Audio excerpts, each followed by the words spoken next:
Siempre agradecida de antemano con el maestro Fausto Pretelín. Él es internacionalista, a quien agradecemos muchísimo la oportunidad de poder tener una conversación sobre lo que está pasando en este tratado, en este acuerdo que se firmó hoy en la Casa Blanca entre el presidente Trump y el primer ministro de Israel, Benjamín Netanyahu. Y lo que avisora Fausto después de este acuerdo, en donde una de dos, o jamás se rinde o jamás se rinde. Por eso le digo que es una de dos. Y de lo contrario, van a destruir toda la franja de Gaza con lo que se lleve en el medio.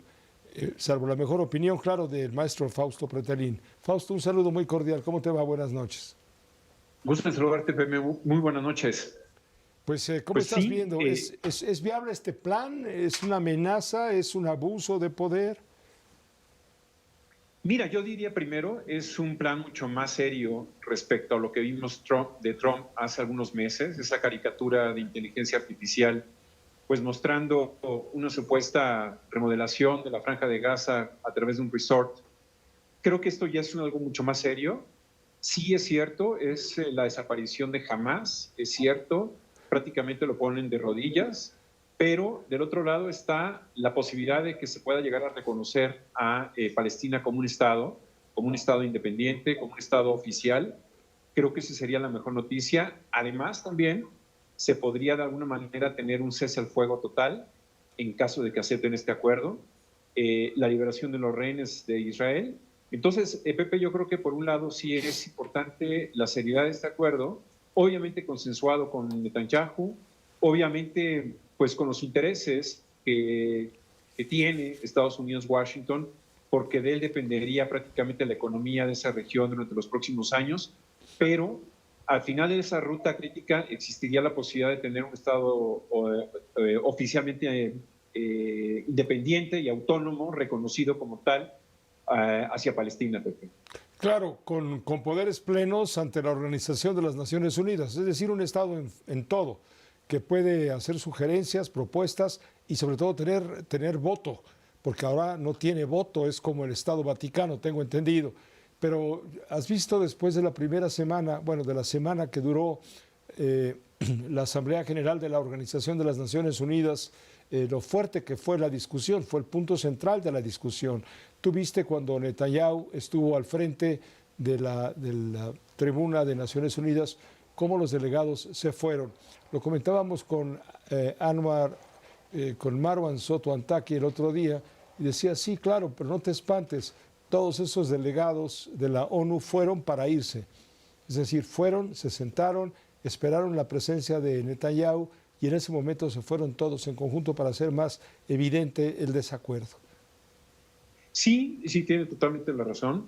Creo que eso también es importante recalcarlo, ¿no? Es decir, Israel está muy aislado, diplomáticamente se está autoaislando y creo que los países europeos poco a poco están siendo un poco más enérgicos.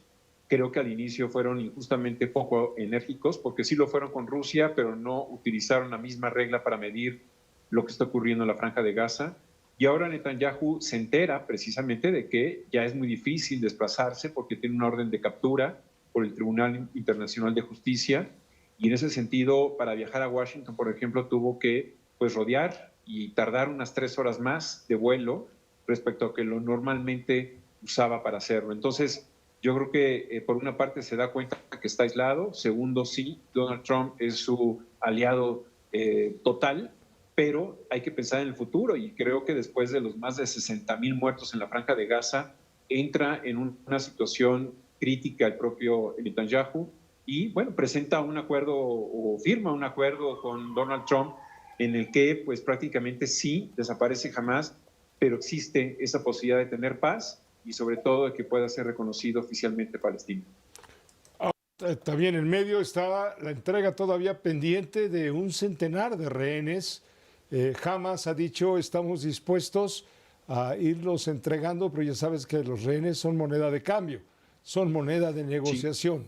Sí. Ese es un asunto que tiene al mundo de pestañas, parado al borde del asiento, incluso el Papa ha sido cauto, pero enérgico, señalando que no puede ser más. Vamos, los judíos en el mundo en este momento están en peligro. ¿Por qué? Porque son como blancos móviles, ¿no? Para quienes en su mayoría están a favor de la formación del Estado palestino y en contra de lo que mucha gente considera una masacre cometida por el ejército judío en esa zona de la tierra. Sí, así es, Pepe. Mira, ya en realidad ya son, al parecer son 20 personas, 20 rehenes que tienen vida. Quizás habrá otros 20, 25 que estén muertos. En eso, bueno, habrá que tener cuidado con las cifras, pero quizás esa es la renovación, la última renovación de las cifras. Y sí, pone mucha atención Netanyahu en este tema porque la presión social ahí en Israel está muy enfocado a la liberación de los rehenes. Ese es un elemento que lo desgasta mucho, obviamente, pero es claro que le está entregando la posibilidad a Donald Trump de prácticamente ser la cabeza de la organización técnica de la Franja de Gaza, en donde ya no haya posibilidad de que hayan terroristas. Esa es una buena noticia, pero la otra obviamente le va a sacar una ventaja, una rentabilidad clara el presidente de Estados Unidos a este tema, en donde él va a ganar mucho, seguramente, porque va a participar en la reconstrucción. Posiblemente va a invitar a Tony Blair, que es uno de los principales personajes internacionales que ha estado en algunas de las conversaciones con la Casa Blanca en las últimas semanas. Y bueno, se va a hacer prácticamente un gobierno técnico para rehacer la Franja de Gaza. Habrá que ser también muy cautos porque todavía falta la decisión del grupo Hamas, porque sabe Hamas que si acepta, desaparece. No es fácil esa propuesta, pero es muy seductora desde el punto de vista que es una ruta crítica seria dentro de lo que puede considerársele a Donald Trump, ¿no? Hay que recordar que Donald Trump quiere hacer hasta milagros con tal de ganar el Premio Nobel de la Paz, lo cual, bueno, pues sería buena noticia en caso de que llegara a obtener esta paz sólida hacia el futuro. Ya Macron se lo dijo hace algunas semanas, qué bueno que usted piense en la paz en esa región y obviamente apoyaremos su premio de paz en caso de que logre esa paz perpetua entre israelíes y palestinos, lo cual hoy todavía parece un sueño. Muchas gracias, Fausto Pretelín. Muchas gracias por tus comentarios. Siempre bienvenidos. Gracias, Pepe. Buenas noches. Gracias, muy buena noche.